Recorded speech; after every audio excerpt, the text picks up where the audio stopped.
First of all, you learn how to identify jokes. Identifying jokes, very important. Where the hell is the joke? People bring me stuff all the time in private, especially, and they'll have notebooks and notebooks. And I'll say, well, let's work on one. They'll take out a full page. It'll be a full page. And I'll say, well, it's only got one joke because there's only one time do you have one thing with two meanings in there. And then I'll help them shorten the joke. And I say, is that the joke you were trying to say? And they went, oh, yeah, that's exactly it. Yet they wrote because they didn't know where the joke was. They didn't know how to precisely write the joke. So they keep wandering around, identifying where the joke is. Wow, that's paramount. That's a big place to begin. Okay, so that's what you're going to learn. Here, we're going to actually do it right now. Emma Willman, she was a private. She did private with me and stuff. Listen to this joke. I've got ADHD. I was diagnosed in high school and I was prescribed Adderall, which was a godsend because my grades were able to skyrocket because I could finally focus on trading my Adderall for the test answers. That's what happened, yeah. Okay, so let's identify this joke. My grades skyrocketed because I could focus on trading my Adderall for the test answers. What was the one thing with two meanings? It's what she could focus on. The expected meaning, we expected her to say, I could focus on my studying. No, she traded drugs for the cheat sheets. Now you understand how that joke works, okay? That's her joke. That's a great joke, okay? Nice, crisp, clear, but it's also about her as well. Very important to do that.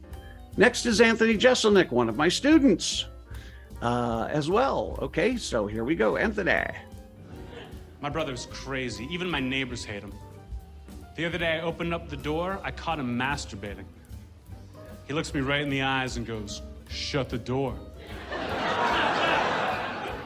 I said, "Get inside."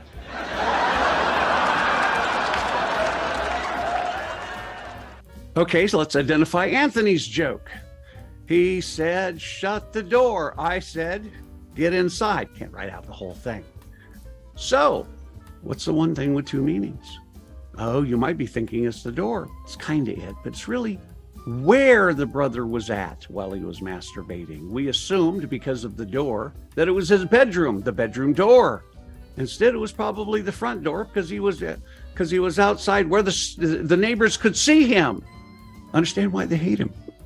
So, yeah, there's the structure of this joke. And Anthony was one of my students. He really got joke structure from it. He understands joke structure. That's why his jokes are so good. The next thing you'll learn is how to fix jokes. I'm actually going to show you how to fix a joke here real quick. How to edit one. First of all, here's the joke. I just went through a long and messy separation, which ended in divorce from my wife. So after all that, I went on a vacation to Denmark because I was going to have a sex change. The sex change was from not very often to nothing at all, not my gender. Wow. Okay, a little overwritten all over here, I think. Okay, let's fix this joke. So the first thing you need to do is identify the joke. Remember I was talking about that? What's the structure of this joke? What's the one thing with two meanings? Sex change. Because the expected meaning, we expect him to say a change in sex organs. Okay, and it would be a change in sexual frequency. Sex change. Oh, okay. Now you're starting to understand this. See, isn't this fun?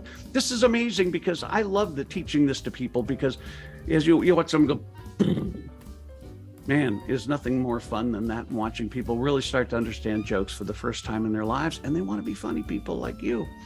So, for fixing jokes, I loved what Patton Oswalt said. He said, in stand-up comedy, you strip out everything except what serves the joke. Now, I just showed you what serves the joke. That's what serves the joke. The least amount for the setup to say that you got a sex change, and the least amount you need to say in the unexpected interpretation about it was a change in frequency. Now, let's start to take it apart. First of all, do it sentence by sentence. I just went through a long and messy separation, which ended in a divorce from my wife. Okay, do I really need to know it was long and messy for the joke to work and that it was a separation and stuff? Well, no, all that's there because it's a divorce, which ended in a divorce. Well, that kind of all you have to do is kind of say divorce. And do you need to say from my wife? Well, if you're a straight man saying the joke, no. If you're other than that, you may need to explain things. But for this joke, this was written by a straight gentleman. So I know that that's what it is. So what do we need from this particular first sentence? Not much. Divorce. That's it. Because you can't get out there and just go, divorce. All right. So you have to kind of take some of the language there and change it, say after my divorce, because, so after all that, we can pretty much probably get rid of that. I went on a vacation to Denmark because I was going to have a sex change. Do I need to know you went on a vacation? And did I need to know it was after that? I mean, pretty much just the fact that in tense, in, how this is written, that that it was afterwards. It wasn't before. I don't need to know you went on a vacation. You're right. It's called rationalization. You're rationalizing why you did that. And I want to take all rationalizations out. You don't need them because they don't serve the joke. That's what you want. They don't serve the joke. Take it out. So let's look at it. We don't need any of this. After all that, no, after my divorce, I went through all that sex change, because in the next sentence, I've got the sex change. All that's gone. Now, the sex change was from not very often to nothing at all. So let's kind of just get rid of that, some of this. So I had a sex change, make it nice and simple. I had a sex change. I hope you're following that. I had a sex change. Was from, or there's some bad English. And okay, so we want to say, and get rid of the was. And also not my gender. That's the joke.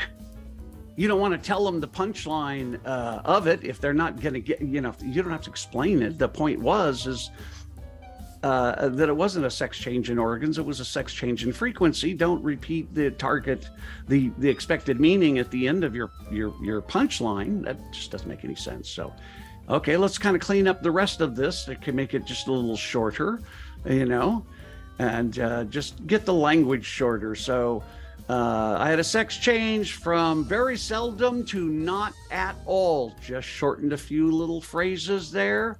Wow. Now we have a tight joke. After my divorce, I had a sex change from very seldom to not at all. Wow.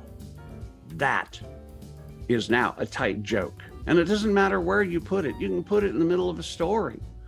You can do it as a one-liner. You can, etc. Any place you're doing stand-up comedy, even if you're doing commentary on genders and pronouns and stuff, you could still do this joke very cleanly and easily.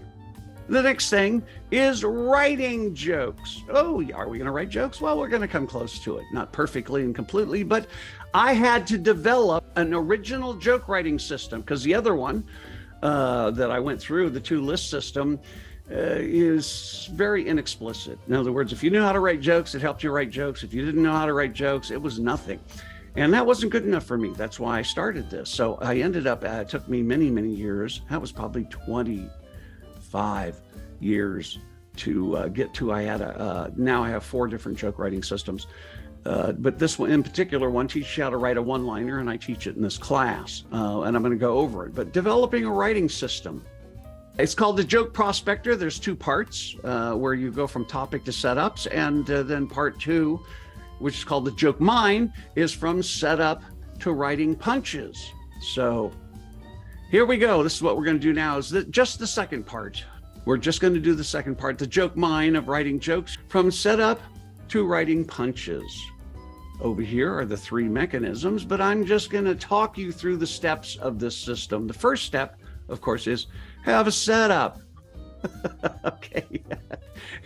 The next step is to say, what's the primary assumption that people make about this joke? What's the expected meaning of this? Expected meaning is that you took him out to dinner. There could be others, but that's the one we're going to work on here. Then you have to go, okay, what in the setup caused me to make that assumption? What's the one thing with 2 meanings? Oh, it's took out, shortcut. Took my father out, really, but we're going to shortcut it and say took out. Next is, let's write down some unexpected meanings. Okay, here are several to show you how this works. Kill. For Father's Day, I took my father out. But now you got to write a punch. So for Father's Day, I took my father out with a .45 automatic. Why is this called a joke mine? Because if we move forward in this and we choose a different meaning, unexpected meaning hit, we can write a different punch for that, which is, for Father's Day, I took my father out with a right cross. Oh, let's keep going. You removed him from something. For Father's Day, I took my father out of an urn. Wow. Let's keep pushing it. This is a mine.